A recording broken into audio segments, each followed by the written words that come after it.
సాయిరాం బాబా భక్తులందరికీ కూడా నమస్కారం అండి. అందరూ కూడా సుఖంగా సంతోషంగా ఎప్పుడూ కూడా ఆనందంగా ఉండాలి అని చెప్పి ఆ బాబాగారి తరపున నేను కూడా మనస్ఫూర్తిగా కోరుకుంటున్నాను. ఈరోజు బాబాగారు అందించే సందేశం ఏంటి అంటే కనుక, తల్లి ఈరోజు సోమవారం గ్రహణం తరువాత రోజు వస్తుంది కాబట్టి చాలా అంటే చాలా పవర్ఫుల్. లింగ రూపంలో ఉన్న ఈశ్వరుణ్ణి తాకితే కష్టాలు దరిద్రాలు పోయి 3 గంటల్లో నువ్వు శుభవార్త వింటావమ్మా, ఇది సత్యం అని చెప్పి ఏదో తెలియని సందేశంతో ఈరోజు బాబాగారు మన ముందుకు వచ్చారండి. మరి ఆ సందేశం వినే ముందు చాలామంది కూడా చెప్పుకోలేనటువంటి సమస్యలతోటి ఇబ్బంది పడిపోతూ వాటిని ఎలా తీర్చుకోవాలో తెలియక బాధపడిపోతూ ఉంటారు. అటువంటి వారి కోసం శ్రీ షిరిడి సాయిబాబా ఆశీస్సులతో జ్యోతిష్యం చెప్పబడును. గురూజీ శివరామరాజు గారు. Phone number 9959942255. మీరు ఇప్పటి వరకు ఎన్నో చోట్ల జ్యోతిష్యం చెప్పించుకొని మీరు ఆశించిన మార్పులు మీ జీవితాలలో జరగలేదని చెప్పి బాధపడి ఉంటారు. కానీ ఇక్కడ అస్సలు అలా జరగదండి.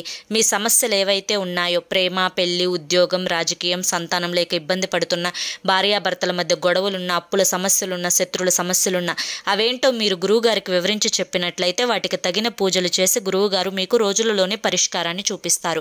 గురువుగారు చెప్పినట్లు 100కు 1000% జరుగుతుంది. అంతేకాకుండా భార్యాభర్తల మధ్య వశీకరణ చేయబడును, స్త్రీ పురుషుల మధ్య కూడా వశీకరణ జరపబడును. ఇది 100కి 100% సక్సెస్ఫుల్గా చేస్తారండి. వశీకరణ స్పెషలిస్ట్ అనమాట గురువుగారు. కాబట్టి వెంటనే కాంటాక్ట్ అవ్వండి స్క్రీన్ మీద కనిపిస్తున్న నెంబర్కి. ఇక బాబాగారి యొక్క సందేశం విషయానికి వస్తే కనుక, తల్లి ఈరోజు సోమవారం. ఈ సోమవారం రోజు ఎంతో ఇష్టంగా పరమేశ్వరుణ్ణి అందరూ కూడా ఆరాధిస్తూ ఉంటారు. అయితే నిన్నటి రోజున గ్రహణం వల్ల ఈ యొక్క గ్రహణం యొక్క ఎఫెక్ట్ ఎవరి మీద అయితే ఎక్కువగా పడుతుందో వారు ఎంతో కంగారు పడిపోతూ, ఎంతో భయపడిపోతూ, ఇప్పుడున్న సమస్యలే కాకుండా కొత్త సమస్యలు ఏమైనా మళ్ళీ జీవితంలోకి వస్తాయేమోనని చెప్పి భయపడిపోతూ ఉన్నారు. అటువంటి వారందరి కోసం ఒకవేళ గ్రహణం యొక్క ఆ ఎఫెక్ట్ ఉన్నా లేకపోయినా కూడా ఇప్పుడు నేను చెప్పే ఈ సందేశం అనేది పూర్తిగా నీ కోసం మాత్రమే తీసుకొని వచ్చాను. బిడ్డ, ఎన్నో కష్టాలతోటి ఎన్నో సమస్యలతోటి అల్లాడిపోతున్న నీ జీవితంలోకి కొత్త శుభవార్తలు అనేవి అడుగు పెట్టబోతున్నాయి. జీవితం అంతా కూడా నిరాశగా గడుపుతూ ఏదో కోల్పోయినట్లుగా మనసంతా కూడా గందరగోళ స్థితిలో ఎప్పుడు ఏదో ఆలోచన విధానంతో 4 గోడల మధ్య ఒంటరి జీవితాన్ని అనుభవిస్తూ ఉన్నావు.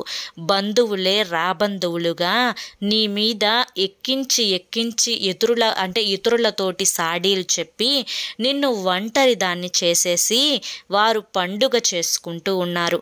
అటువంటి వారి యొక్క ఆటను సైతం కట్టిస్తాను. అంతేకాకుండా ఇంట్లో నీ యొక్క జీవిత భాగస్వామి వల్ల కూడా కొన్ని చిన్న పొరపాట్ల వల్ల, కొన్ని మనస్పర్ధల వల్ల మనసంతా కూడా గందరగోళ స్థితిలో ఉంది.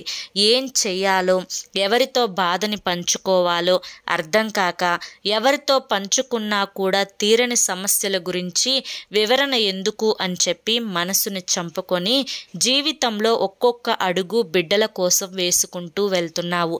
అయితే నీ సమస్యలన్నింటికీ కూడా తప్పకుండా ఈరోజు ఈ సందేశంతో నువ్వు పూర్తిగా కూడా ఫుల్ స్టాప్ పెట్టొచ్చు. అయితే ఈ యొక్క సందేశంలో ఉండే ఆంతర్యాన్ని నువ్వు గ్రహించాలి అంటే కనుక నేను చెప్పే ప్రతి మాటని అక్షరం పొల్లుపోకుండా జాగ్రత్తగా విను. ఇది విన్న తర్వాత 3 గంటల్లో నువ్వు ఖచ్చితంగా శుభవార్తను వింటావు. బిడ్డ, ఇది గ్రహణం తరువాత వస్తున్న రోజు. అయితే ఈరోజు సోమవారం కనుక నువ్వు శివాలయానికి వెళ్ళి పరమేశ్వరునికి అభిషేకం చేయించుకున్నా లేదా చేయించుకోకపోయినా నువ్వు ఈరోజు ఏం చేస్తావు అంటే కనుక, ఆ పరమేశ్వరుని యొక్క లింగ రూపంలో ఉన్న స్ఫటిక లింగాన్ని ఇంటికి తీసుకొచ్చుకునే ప్రయత్నం చెయ్యి. ఒకవేళ నీకు ఈరోజు తీసుకురావడం కుదరని పక్షంలో ఎప్పుడైనా కానీ నువ్వు దేవాలయాలకు వెళ్ళినప్పుడు దేవాలయ ప్రాంగణంలో స్ఫటిక లింగాలు అమ్ముతారు. ఈ విధంగా స్ఫటిక లింగం అనేది ఇంట్లోకి నువ్వు తీసుకొచ్చుకొని ఆ యొక్క పరమేశ్వరునికి, ముఖ్యంగా లింగ రూపంలో ఉన్న పరమేశ్వరునికి ఎవరైతే నిత్యం అభిషేకం చేస్తారో ఆ యొక్క ఇంటిలో ఉండే బాధలు కష్టాలు అన్నీ కూడా తొలగిపోతాయి. ఇలా మాకు తెలిసిన ఒక వ్యక్తికి తను ఎన్నో కష్టాలు పడుతూ, అంటే తను ఒక వాచ్మెన్, ఇది నిజ జీవిత సంఘటన అండి, ఇది కథ కాదు, గుర్తుంచుకోండి. తను ఒక వాచ్మెన్ అనమాట. అంటే ఒక అపార్ట్మెంట్కి ఒక వాచ్మెన్గా ఉంటాడు. అతనికి జీతం ఒక 10,000 వస్తాయి. తను మళ్ళీ ఉదయాన్నే లేచి ఒక న్యూస్ పేపర్లు అనేవి ఆ ఇంటికి ఈ ఇంటికి వేస్తూ ఉంటాడనమాట. అలా న్యూస్ పేపర్లు ఆ ఇంటికి ఈ ఇంటికి వేస్తూ ఉంటే తనకి నెలకి ఒక 5,000 అనేవి వస్తూ ఉంటాయన్నమాట. మొత్తం మీద అతని జీతం అనేది 15,000 రూపాయలు, అంతకు మించి ₹1 కూడా ఎక్కువ ఉండదు, మహా అయితే తక్కువే ఉంటుంది. అయితే అతనేంటి అంటే కనుక తనకి ఒక అమ్మాయి ఒక అబ్బాయి ఉన్నారనమాట. అయితే ఒక రోజు కాదు, తను ప్రతిరోజు కూడా ప్రతి సోమవారం కూడా పరమేశ్వరుని యొక్క దేవాలయానికి వెళ్తూ ఉంటాడనమాట. అలా దేవాలయానికి వెళ్తూ చక్కగా ఆ యొక్క ఈశ్వరునికి తన కష్టాలు బాధలు అన్నీ కూడా చెప్పుకుంటూ ఉంటాడు. అయితే ఒకరోజు ఎప్పుడు కూడా శివాలయానికి వచ్చే ఒక పెద్దింటి అమ్మాయి అతన్ని చూసి, అంటే గుళ్ళో ఒకరు పరిచయం అవుతారు. ఇప్పుడు ఈరోజు ఒక సోమవారం మనం వెళ్తే మళ్ళీ వచ్చే సోమవారం కూడా వెళ్తే మునుపటి సోమవారం వచ్చిన వ్యక్తిని చూసి మనం పరిచయం చేసుకుంటే అలా మనకి మళ్ళీ వచ్చే సోమవారం ఆమెతో మాట్లాడటం, మళ్ళీ పై వచ్చే సోమవారం కూడా ఆవిడ వస్తుందేమోనని చెప్పి ఎదురు చూడటం, వస్తే మళ్ళీ ఆవిడతో మాట్లాడటం, ఇలా ఒక రకమైన స్నేహ బంధం అనేది ఏర్పడుతుంది. అలాగే ఆ పెద్దాయనికి ఆవిడికి కూడా ఒక రకమైన స్నేహ బంధం, నిజం చెప్పాలి అంటే ఒక తండ్రి కూతుళ్ళ బంధం లాగా అనమాట. అయితే ఇద్దరూ కూడా వారి యొక్క బాధలను సమస్యలను అలా చెప్పుకుంటూ ఉండేవారనమాట.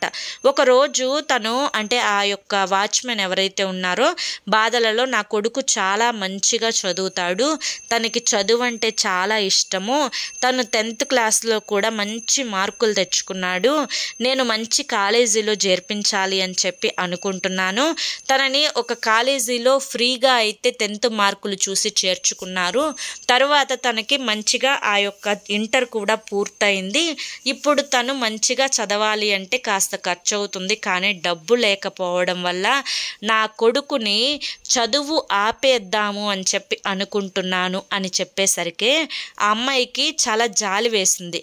లేదు బాబాయ్, నువ్వు అలా అనకు, మీ అబ్బాయి చాలా చక్కగా చదువుతాడు అని చెప్పి చెప్పావు, చదువుకునే వాళ్ళని అలా నిర్దాక్షిణంగా చదువు మాన్పించకూడదు, తన చదువుకి ఎంత ఖర్చు అవుతుందో ఆ ఖర్చు అంతా కూడా నేను భరిస్తాను అని చెప్పి చెప్పడంతో ఆ అబ్బాయి, అంటే ఆ వాచ్మెన్ ఎవరైతే ఉన్నాడో చాలా సంతోషపడి తనకి నమస్కారం చేశాడనమాట. ఇక తర్వాత తను ఒప్పుకున్న మాట ప్రకారం తనకి చదువుకు కావాల్సిన ధనం అంతా కూడా ఆ అబ్బాయికి ఆ అమ్మాయి అయితే ఇచ్చింది. తను మంచిగా చదువుకున్నాడు, బీటెక్లో మంచిగా పాస్ అయ్యాడు, తనకి ఒక మంచి మార్కులతోటి మంచి యొక్క, అంటే ఈ యొక్క కమ్యూనికేషన్ స్కిల్స్ అంటారు కదా, ఈ యొక్క కమ్యూనికేషన్ స్కిల్స్ తోటి తనకి ఆ యొక్క కాలేజీలోనే ఉద్యోగం అనేది వచ్చేసింది అనమాట. తను చదువుతూ ఉండగానే తనకి ఉద్యోగం అయితే వచ్చేసింది. వచ్చిన ఒక సంవత్సరం పాటు తను చేసుకున్న తర్వాత తను అమెరికా వెళ్ళిపోయాడు. ఇక అమెరికా వెళ్తే అక్కడ సాఫ్ట్వేర్లకి ఎంత మంచి శాలరీ ఉంటుందో మనందరికీ కూడా తెలిసిన విషయమే. అది కూడా కంపెనీ తరపున వెళ్ళడంతో రూపాయి ఖర్చు లేకుండా కంపెనీ వాళ్ళే తీసుకొని వెళ్ళడంతో తన తండ్రికి చాలా సంతోషమైంది. ఈ విషయం వచ్చేసి ఆ అమ్మాయితోటి చెప్పాడు. ఇదంతా నా యొక్క ఇది కాదు, ఆ పరమేశ్వరుని యొక్క లీల, ఆ పరమేశ్వరునికి నీ యొక్క కష్టాలు సుఖాలు అన్నీ కూడా నువ్వు ప్రతి సోమవారం వచ్చి చెప్పుకుంటున్నావు కదా బాబాయ్, నా రూపంలో ఆ ఈశ్వరుడు అంటే నా చేత నీకు సహాయం చేయించారు అని చెప్పి చెప్పాడనమాట. అయితే ఆ అమ్మాయి చెప్పిందనమాట ఆ బాబాయ్ తోటి, ఆ వాచ్మెన్ తోటి. అయితే ఆ అమ్మాయి ఇక తర్వాత ఆ అబ్బాయి మంచిగా చేసుకుంటూ అక్కడే ఒక అమ్మాయిని ప్రేమించి, ఒక సాఫ్ట్వేర్ అమ్మాయి అమెరికాలో జాబ్ చేసే అమ్మాయిని ప్రేమించి పెళ్లి చేసుకోవడం అయితే జరిగింది. ఇద్దరూ కూడా సాఫ్ట్వేర్లు, అది కూడా అమెరికాలో సాఫ్ట్వేర్లు అవడంతో ఇక ఆ అబ్బాయి పంపించిన ధనంతో కూతురికి కూడా మంచిగా తను ఒక మంచి అబ్బాయిని ఇచ్చి, బాగా ధనవంతుల కుటుంబానికి, చదువుకున్న అబ్బాయికి, ఉద్యోగం చేస్తున్న అబ్బాయికి ఇచ్చి వివాహం అయితే జరిపించాడనమాట. ఇక ఈ విధంగా తన బిడ్డలను అయితే తను చక్కగా ఒక స్టేజ్లో అయితే నుంచోబెట్టాడు. ఇదంతా కూడా ఎవరి లీల? శివయ్య లీల. ఆ యొక్క పరమేశ్వరుని తలుచుకోవాలే కానీ తన జీవితంలో అంటే మనకి జీవితంలో ఏ కష్టాలు వచ్చినా, ఏ నష్టాలు వచ్చినా, ఏ బాధలు వచ్చినా మనసులో ఎప్పుడూ కూడా ఓం నమః శివాయ, శివాయ శివాయ శివాయ అనే మంత్రాన్ని కనుక మనం జపించుకుంటూ ఉంటే మనకి మానసిక ఆందోళనలున్నా కూడా అవన్నీ తొలగిపోతాయి, ఏ కష్టాలున్నా కూడా అవన్నీ తీరిపోతాయి. ఇక ఎవరైతే ఇంట్లో నిత్యం కూడా లింగానికి అంటే శివలింగానికి, ముఖ్యంగా ఆ పరమేశ్వరునికి మామూలుగా రూపంలో ఉన్న అంటే ఆ పరమేశ్వరునికి కాకుండా లింగ రూపంలో ఉన్న శివలింగానికి ఎవరైతే అభిషేకాలు నిత్యం చేస్తారో, పాలతో కానీ, నీళ్ళతో కానీ, విభూది నీళ్ళతో కానీ, కుంకుమ నీళ్ళతో కానీ, గంధం నీళ్ళతో కానీ, చెరుకు రసంతో కానీ, ఇలా ఎవరికి తోచిన దాన్ని ఏదో ఒకటి, ఎందుకంటే ఆ యొక్క పరమేశ్వరుడు అభిషేక ప్రియుడు అన్నమాట. ఈ యొక్క అభిషేకం ఎవరైతే ఇంట్లో ఆ యొక్క లింగాన్ని తెచ్చుకొని నిత్యం అభిషేకం చేస్తారో 108 రోజుల్లోనే వారి యొక్క జీవితంలో ఉన్న దరిద్రాలన్నీ కూడా పూర్తిగా వెళ్ళిపోతాయి. వారు ఏ పనులు చేస్తున్నా పనులలో కలుసుబాటు ఉంటుంది. ఇంట్లో వచ్చే గొడవలు, అనారోగ్య సమస్యలు అన్నీ కూడా తీరిపోయి ఇంట్లో ఒక రకమైన ప్రశాంతకరమైన వాతావరణం, ఆనందకరమైన వాతావరణం అనేది ఏర్పడుతుంది. ఎప్పుడూ కూడా పిల్లలు చక్కగా చదువులో ముందుండి ఎప్పుడు క్లాసులో ఫస్ట్ వస్తూ పిల్లలు కూడా ఆరోగ్యంగా ఎదుగుతారు. ఈ యొక్క మనిషి ఏదైతే ఆశిస్తున్నాడో ఆ యొక్క ఆశించిన వ్యక్తి యొక్క కోరికలన్నీ కూడా ఆ పరమేశ్వరుడు తీరుస్తాడనమాట. కష్టాలు, దరిద్రాలు అన్నీ కూడా వెళ్ళిపోతాయి. కాబట్టి పరమేశ్వరునికి ఎప్పుడైనా కానీ లింగ రూపంలో ఉన్న పరమేశ్వరునికి ఎవరైతే అభిషేకం చేస్తారో, ఎవరైతే పూజలు చేస్తారో వారి యొక్క దరిద్రాలు, కష్టాలు అన్నీ కూడా తొలగిపోవడం అయితే ఖాయం.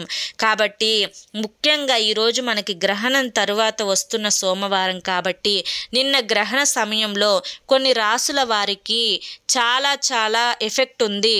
మానసికమైన ఒత్తిడులు, అనారోగ్య సమస్యలు, చిన్న చిన్న యాక్సిడెంట్స్ ఇటువంటివన్నీ కూడా జరిగే ప్రమాదం ఉంది అని చెప్తున్నారు. కాబట్టి ఈ సోమవారం రోజు సాయంత్రం సమయంలోనైనా కానీ పరమేశ్వరుని యొక్క దేవాలయానికి వెళ్ళి లింగ రూపంలో ఉన్న స్వామివారిని ఎవరైతే దర్శించుకుంటారో వారి యొక్క జీవితంలో, జాతకంలో రాశి పరంగా ఉన్న దోషాలన్నీ కూడా పూర్తిగా తొలగిపోయి వారి యొక్క కష్టాలు, నష్టాలు, బాధలు, సమస్యలు అన్నీ కూడా తీరిపోయి వారు పట్టిందల్లా కూడా బంగారం అవుతుంది. బిడ్డ, జీవితంలో కొన్ని నమ్మడానికి కొంచెం ఆలస్యం అవ్వచ్చు, కానీ ఆ మనిషి ఎవరైతే ఉన్నారో ఆ యొక్క మనిషి భగవంతుడి మీద నమ్మకం పెడితే ఆ నమ్మకం అనేది ఎట్టి పరిస్థితుల్లో కూడా వమ్ము కాదు. ముఖ్యంగా పరమేశ్వరుని మీద నమ్మకం పెట్టిన వారు ఎవరైనా సరే కొంతకాలం కష్టాలు అనుభవించినప్పటికీ కూడాను వారి జీవితంలో ఖచ్చితంగా ఆనందాలు అనేవి అడుగు పెట్టడం ఖాయం. కావాలి అంటే నువ్వు ఈరోజు ఆ యొక్క పరమేశ్వరుని దర్శించుకొని చూడు. దర్శించుకున్న తర్వాత 3 గంటల్లో నువ్వు అనుకున్న సంకల్పం ఏదైతే ఉంటుందో అది ఖచ్చితంగా జరిగి తీరుతుంది తల్లి. ఇది అక్షర సత్యం. ఎన్నో మానసికమైన సమస్యలు, ఎన్నో అవమానాలు, ఎన్నో కష్టాలు, మనసంతా కూడా గందరగోళంగా మారి ఎన్నో రకాలుగా నీ యొక్క వేదన ఎదుటి వారికి చెప్పుకునే ప్రయత్నం చేస్తూ ఒంటరితనంగా నువ్వు ఏకాకిలాగా ఇంట్లో 4 గోడల మధ్య నలిగిపోతూ ఉన్నావు కదా. నీ యొక్క జీవితంలో కష్టాలు, నష్టాలు పోవాలి అంటే ఇప్పుడు నేను చెప్పిన ఏకైక మార్గాన్ని ఎంచుకొని చూడు తల్లి. జీవితం అంతా కూడా ప్రశాంతంగా జీవిస్తావు, ఆనందంగా జీవిస్తావు. ఎవరి కోసమో ఆలోచనలు ఇప్పటికైనా మానుకో. దేని గురించి ఆలోచించవద్దు, దేని గురించి భయపడవద్దు. శివునాజ్ఞ లేనిదే చీమ కూడా కుట్టదు అంటారు కదా తల్లి. అయితే ఏ గ్రహమైనా, ఏ గ్రహణమైనా, ఏ కష్టమైనా, ఏ దరిద్రమైనా కానీ ఒక్కసారి నువ్వు పరమేశ్వరుని నమ్మిన తర్వాత ఆయన్ను దాటి నిన్ను తాకాలి అంటే వాటికి ఎంత ధైర్యం ఉండాలి ఒక్కసారి ఆలోచించు. కాబట్టి నువ్వు ఈ రోజు నుంచి ముఖ్యంగా తెలుసుకోవాల్సింది ఏంటి అంటే కనుక ప్రతి మనిషికి కూడా కష్టాలు, నష్టాలు, బాధలు, సమస్యలు అన్నీ కూడా ఉంటూనే ఉంటాయి. కానీ వాటన్నింటినీ కూడా ఎలా పరిష్కరించుకోవాలి, ఎలా వాటిని తీర్చుకోవాలి అని అతిగా ఆలోచించడం కంటే ఏది ఎలా జరుగుతుందో అలా జరగనివ్వని చెప్పి గడిపే ప్రతి క్షణాన్ని కూడా ఆనందంగా గడుపుతూ వెళ్తే జీవితంలో 90 సమస్యల వరకు 190 సమస్యల వరకు తీరిపోతాయి. కాబట్టి మనిషికి అతి ఆలోచన ఉండడం వల్ల ఎప్పుడూ కూడా ఒకే విషయం గురించి ఎక్కువగా ఆలోచిస్తూ ఉండడం వల్ల ఒకరి మీద ఎక్కువ ఆశలు పెట్టుకొని, ఉదాహరణకి ఒక భార్య తన భర్త ఎప్పుడు మద్యం సేవించకూడదు, చెడు అలవాట్లకి అలవాటు పడకూడదు, తను ఎప్పుడన్నా సెలవు వస్తే నాతోనే టైంని స్పెండ్ చేయాలి, పిల్లలతో టైంని స్పెండ్ చేయాలి, తను అనవసరంగా ధనాన్ని వృధాగా ఖర్చు చేయకూడదు, నేను చెప్పినట్లుగా వినాలి, తను బాగా డబ్బు సంపాదించాలి, చెడు వ్యక్తులతో స్నేహాన్ని మానుకోవాలి, కుటుంబ బాధ్యతలేంటో తెలుసుకోవాలి. ఇలా రకరకాల ఆశలు భర్త మీద పెట్టుకుంటుంది. అలా పెట్టుకున్న తర్వాత ఆ భర్త నుంచి ఎటువంటి మార్పు అనేది ఉండదు. అంటే తను మళ్ళీ మద్యం తాగుతాడు, చెడు స్నేహాలు చేస్తాడు, చెడు అలవాట్లు అనేవి మానుకోకుండా ఉంటాడు, తన కుటుంబానికి తక్కువ సమయాన్ని కేటాయిస్తాడు, వచ్చిన ధనాన్ని వృధా చేస్తూ ఉంటాడు. ఇదే ఆలోచన ఆ అమ్మాయి మనసులో పడి సంవత్సరాల తరబడి తన భర్త గురించి ఆలోచిస్తూ మానసికమైన వ్యాధులు తెచ్చుకునేంత దూరం ఆలోచించి చివరికి తాను సాధించింది ఏంటి అంటే భర్తలో మార్పు కాదు, తాను సాధించింది తలనొప్పి, ఇంకా ఒళ్ళు నొప్పులు, అనారోగ్య సమస్యలు, సంతోషం పూర్తిగా తన మనసు నుంచి దూరం అయిపోవడం, ఎప్పుడు ఒంటరిగా ఏకాకిలాగా ఉండడం, ఎప్పుడైనా నవ్వాలి అన్నా నవ్వు కూడా రాకుండా ఉండటం, ఇటువంటివి తను సాధించింది. అలా కాకుండా మరొక అమ్మాయి నా రాత ఎలా రాసి పెట్టుంటే అలా జరుగుతుంది, తన చావు తనని చావనివ్వు, అంతా దేవుడి మీద వదిలేశాను, నేను సంతోషంగా ఉంటాను, నేను పుట్టింది తన కోసం కాదు కదా, తను ఎటు బాధ్యత లేకుండా తిరుగుతున్నాడు, నేనైనా కానీ పిల్లల్ని పట్టించుకోవాలి, ఇంటిని పట్టించుకోవాలి, కుటుంబాన్ని చూసుకోవాలి, ఇద్దరము కూడా అలాగే గొడవలు ఆడుకుంటూ ఉంటే ఈ సమస్యలు తీరేవి కాదు అని చెప్పి మరొక అమ్మాయి తన జీవితాన్ని తను సంతోషంగా ఆస్వాదించడం అయితే నేర్చుకుంది. ఇక్కడ ఇద్దరిలో ఎవరు తెలివైన వారు? మొదటి వారా, రెండవ వారా? రెండవ వారే తెలివైన వారు. మరి నువ్వు రెండవ వారిలాగా ఉంటావా, మొదటి వారిలాగా ఉంటావా? ఆలోచించుకో బిడ్డా. ఈ రోజు నుంచి కష్టాలు, సమస్యలు అన్నింటినీ కూడా తీసి పక్కన పెట్టేసే, ఏది ఎలా జరుగుతుందో అలా జరగనివ్వు. బరువు, బాధ్యత, భారం అన్నీ కూడా శివయ్య మీద వదిలేసేయి. మనసుని ప్రశాంతంగా ఉంచుకో. ఆ యొక్క మనసు చేసే అలజడులు ఉంటాయి అప్పుడప్పుడు. అంటే వద్దన్న కోపం రావడం, వద్దన్న ఆవేశం రావడం, పట్టించుకోకూడదు అన్న మనసు అనేది స్థిమితంగా ఉండకుండా ఆ వ్యక్తి గురించి ఆలోచిస్తూ ఉండడం, ఇటువంటివన్నీ కూడా జరుగుతున్నప్పుడు ఓం నమః శివాయ, ఓం నమః శివాయ, ఓం నమః శివాయ అనే నామాన్ని తలుచుకొని కోపాన్ని తగ్గించుకో, ఆవేశాన్ని తగ్గించుకో, ఎదుటి వారి మీద ధ్యాసను తగ్గించుకో, నీ గురించి నువ్వు ఆలోచించుకో. అంతా కూడా ఆ శివయ్య చూసుకుంటారు తల్లి. కాబట్టి ఇందులో ఎటువంటి భయం, ఆందోళనలు అనేవి పెట్టుకోకుండా ఆనందంగా ఉండు. అర్థమైందా? మరి ఈరోజు బాబాగారి యొక్క సందేశంలో ఉండే ఆంతర్యం ఏంటో మీరు పూర్తిగా గ్రహించారు అని చెప్పి అనుకుంటున్నాను. అంతేకాకుండా ఈ యొక్క వీడియో మీ అందరికీ కూడా నచ్చింది అనుకుంటున్నాను. మరి ఈ వీడియో మీకు నచ్చింది అని చెప్పి అనిపిస్తే ఈ వీడియోకి ఒక లైక్ ఇవ్వండి. లైక్ ఇచ్చిన వెంటనే హైప్ అని వస్తుంది. ఆ హైప్ మీద క్లిక్ చేయగానే కింద పాయింట్స్ వస్తాయి. పాయింట్స్ మీద క్లిక్ చేయగానే ఈ వీడియోకి కొన్ని పాయింట్స్ అనేవి యాడ్ అవుతాయి. దానివల్ల ఉపయోగం ఏంటి అంటే కనుక ఈ వీడియో అనేది మరి కొంతమంది బాబా భక్తులకు అనేది రీచ్ అవుతుందన్నమాట. మొదటిసారి మన సాయి పిలుపు ఛానల్లోకి వచ్చినట్లయితే కనుక మన ఛానల్ని సబ్స్క్రైబ్ చేసుకొని సపోర్ట్ చేయండి. రేపు మరొక మంచి వీడియోతోటి మళ్ళీ కలుసుకుందాం. అంతవరకు కూడా పరమేశ్వరుని ఆశీస్సులు అనేవి మీ మీద, మీ కుటుంబ సభ్యుల మీద ఎల్లకాలం ఉండాలి అని చెప్పి మనస్ఫూర్తిగా కోరుకుంటూ సర్వే జనా సుఖినో భవంతు. ధన్యవాదములు. ఓం సాయిరామ్.